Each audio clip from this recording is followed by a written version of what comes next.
किसी राज्य में एक बहुत ही बलवान राजा का राज चलता था।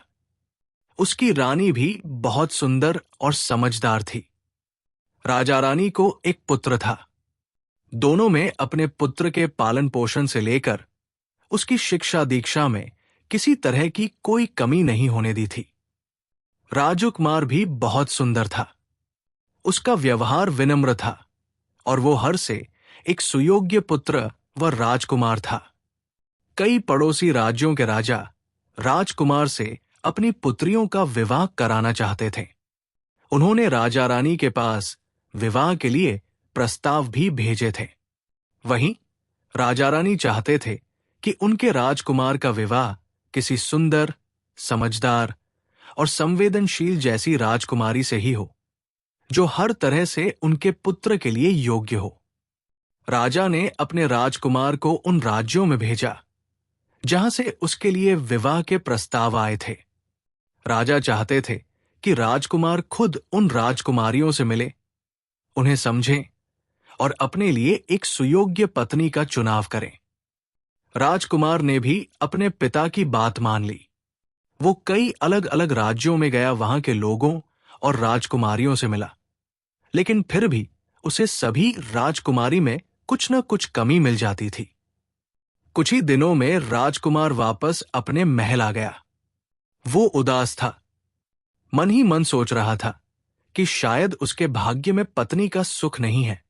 यही सोचकर उसने शादी से मना कर दिया और राज्य के काम में मन लगाने लगा। एक शाम बहुत तेज बारिश हो रही थी। तभी राजमहल के दरवाजे पर एक लड़की आई। उसके कपड़े बारिश की वजह से भीग गए थे। उसके बाल बिखरे हुए थे।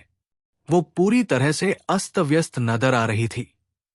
उसने दरवाजे पर खड़े सैनिकों को बताया कि वो एक पड़ोसी राज्य की राजकुमारी है, जो बारिश की वजह से यहां पर फंस गई है। ऐसे मौसम में वो अपने अपने महल नहीं जा सकती है, इसलिए वो यहां पर शरण लेने के लिए आई हुई है। लेकिन उस लड़की की हालत देखकर उन्हें यकीन नहीं हो रहा था कि वह कोई राजकुमारी है। उन्होंने राजा रानी को उस लड़की बात बताई। रानी ने उसे महल में शरण दे दी, लेकिन उसकी बात कितनी सच है ये जानने के लिए रानी ने उसकी परीक्षा लेने की योजना बनाई। रानी ने उस लड़की के सोने के लिए एक पलंग सजाया, जिस पर 20 मुलायम गद्दे बिछाए। फिर उसके ऊपर से एक रेशम की चादर बिछा दी। रानी ने बड़ी ही चतुराई से उस रेशमी चादर और 20 गद्दों के नीचे एक मटर का दाना भी रख दिया और फिर उसी बिस्तर पर लड़की को सोने के लिए कहा। अगले दिन जैसे ही वो लड़की अपने सोने के कमरे से बाहर आई, तो रानी ने बड़ी ही बेसब्री से उससे पूछा कि उसे रात में नींद कैसी आई। इस पर उस लड़की ने कहा वो पूरी रात नहीं सो पाई। उसे उसके बिस्तर पर कुछ चुभ रहा था। ये सुनकर रानी को यकीन हो गया कि वो लड़की सच कह रही है, वो कोई राजकुमारी है। तभी उसे 20 गद्दों के नीचे रखा एक मटर का दाना भी चुभ रहा था, और वो बहुत ही संवेदनशील राजकुमारी भी है। रानी ने उसी वक्त उस राजकुमारी से अपने राजकुमार के विवाह का निर्णय कर लिया।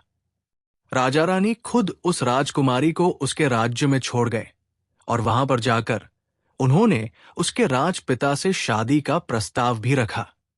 उस राजकुमारी व उसके पिता ने उसे स्वीकार कर लिया और राजकुमार और राजकुमारी का विवाह करवा दिया गया। कहानी से सीख: किसी व्यक्ति को किस तरह की परवरिश मिली है, इसकी झलक उसका व्यवहार साफ बताता है।